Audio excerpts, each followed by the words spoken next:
Hey everybody, it's Jason Blaha here, and today I want to chat with you guys a little bit about one of the beautiful things about concurrent style training. It doesn't have to be just conjugate, but concurrent style training in general is that we don't have to worry so much about overlap of our training modalities. So what do I mean by that? In other words, if we're doing enough training volume to get hypertrophy out of our rep work or our hypertrophy training, we're not overly concerned with generating fatigue from our heavy work. And by that same token, if we're doing truly heavy work every single week, we're maximizing tension, we're maximizing intramuscular coordination, and therefore we don't have to care about those things as much for the work we do on the other side of the spectrum. The same thing when we're combining together these different modalities in the same week, because we're not seeing detraining, because again, it takes about 3 weeks, 2 to 3 weeks, usually about 3 weeks, to see detraining of any specific performance element. Okay, it doesn't matter whether it's our speed, our max effort, right? The ability to hit a 1 rep max, the ability to lift and move explosively. The work capacity we build off of really high rep work. So because of that, we don't care. We don't care about overlapping these. For people who are training with fewer training modalities in a week or a block, maybe they care a little bit more. Right? That's one reason why, particularly for novices, why things like 5x5 are so popular. Because they aren't using a wide variety of training modalities. And therefore, it's like, well, what sort of rep range and volume can we do that's going to enhance multiple attributes to some extent, even if it doesn't maximize any of them? So what do we mean? Well, with 5x5, we're not lifting that heavy. Are we lifting heavier than a lot of people think of for their more volume and fatigue-oriented training? Or what people have traditionally often called hypertrophy training, even though there's not really any such thing. Right?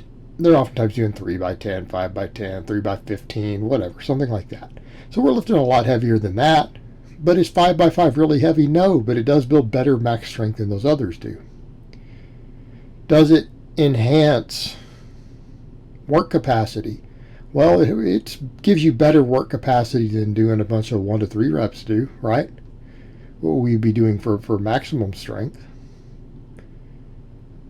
It builds hypertrophy just as much as a 3x10, because again, the total workload, but it doesn't give you necessarily the muscular endurance and work capacity you get from 3x10 or 4x15 or whatever, but it does enhance it some, while still being good for building a hypertrophy base. So again, we're looking at multiple attributes there. We're getting multiple things out of something like that. It's more of an intermediate rep range. Well, when we're doing concurrent training, we don't care. None of that matters. We don't care about getting multiple things out of each thing. Why? Because we train for everything that we want specifically. And when I say that specifically, I'm talking about specificity of training, but not in the sense of people would think of for, traditional powerlifting, which means you're just doing your classic lifts. Heavy. I don't mean necessarily that type of specificity. I mean specificity of performance elements. So, for example, let's say you're running a textbook max effort dynamic effort split, 4 day a week, right? Means you're going to have some sort of max press day or max upper body day, and then a max lower day. You're going to have a dynamic upper and a dynamic lower, right? Because we're doing something like that, and then we're doing rep work on the backside of it to get our training volume, because you're always adding supplemental work. We don't care about overlap as much. It just doesn't matter. It doesn't matter. What do we mean? Well, a lot of times people will say, well, speed work might be well and good, but realistically, it doesn't help you in the ways that you think, because you're not hitting those upper threshold fibers with heavy weight. Yeah, okay, they're being recruited, but it's not the same as a really heavy weight. But in that case, we don't care. Why?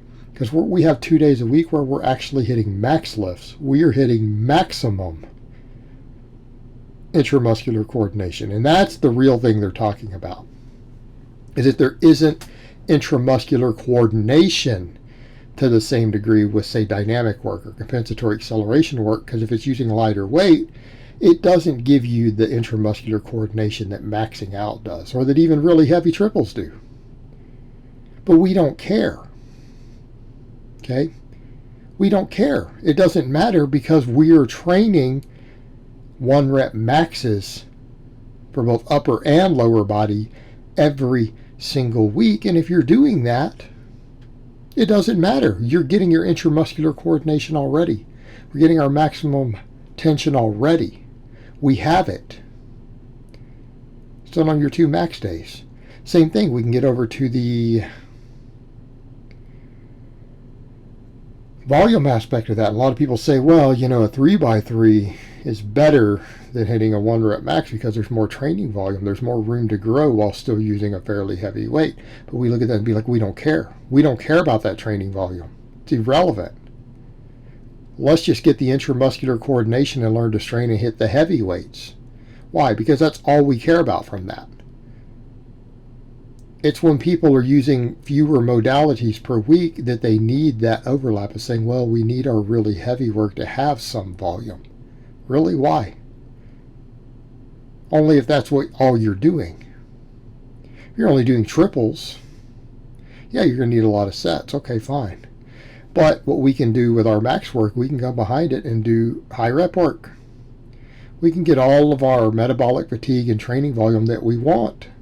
And then we can come over and say, hey, I can push a bunch of volume on that. Why? Because we don't care about the tension. I'm not saying the tension doesn't matter, but we can come in and generate fatigue. We've already developed our intramuscular coordination by doing the max work. We've maximized it. In fact, we've done a better job of it than a 3x3 will, because we've hit ramped up to a max. It's superior in that regard. And then we can come over and do rep work behind it to build the metabolic fatigue. And it works.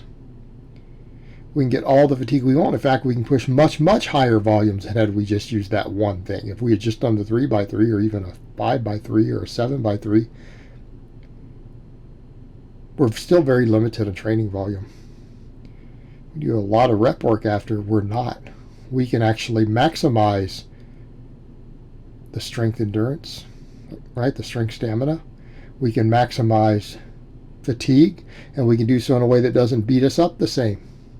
Because the heavy work can beat you up. But we've also done the maximum amount of heavy work. We've ramped up to maxes. That's superior for developing intramuscular coordination than doing heavy triples or a 3x3. We've already developed it off that.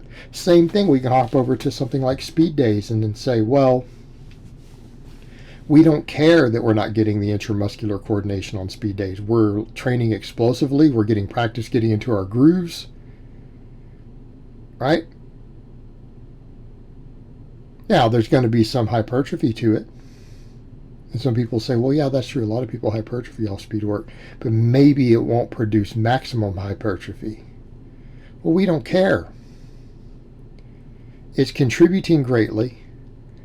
We don't care if it doesn't develop maximum hypertrophy. We don't care if we don't get maximum intramuscular coordination, because we're getting that from the rep work and the max work every week. It doesn't matter. We're still training those things maximally every week. So they don't detrain. So then the speed work, we can focus on being truly explosive. We can get our quality compensatory acceleration training in without concern for the other benefits. Because even if the volume isn't as high as we'd want it to be for maximum growth, it's still going to contribute. We're still doing all that volume on both days. It doesn't matter. It doesn't matter. We don't have to limit ourselves in terms of, do we get everything that we need from this? No, we can focus upon maximizing it. So our max work can be truly heavy, so that all we care about is a 1 rep max and developing the intramuscular coordination and learning to strain and everything else. Our speed work, all we care about is, are we repeatedly exerting the amount of force that we want to accelerate the weight? We don't have to worry about the intramuscular coordination. We don't have to worry about maximizing metabolic fatigue or any of that, because we can do that off the rep work, and then we can take the rep work and say, you know what, we don't care that it's not heavy because we're hitting max weights already every week. Even if we did these heavier, we wouldn't get much benefit because it's such an inferior stimulus from a mechanical tension perspective than the maxes are. Same thing with the speed work. We don't have to worry about being explosive on our fatigue work, our repetition effort work. We can just worry about creating metabolic fatigue and trying to progress on it with some progression. Right, get better at it and rotate lifts. We don't care about the explosiveness because we're getting that from the speed work already in a superior manner. So just come in and generate fatigue with it. Right? We don't care about it. It doesn't matter because we're going to train everything. All right, guys, well, that's really all I have to say on that today. I hope it's been informative, and I will talk to you guys next time.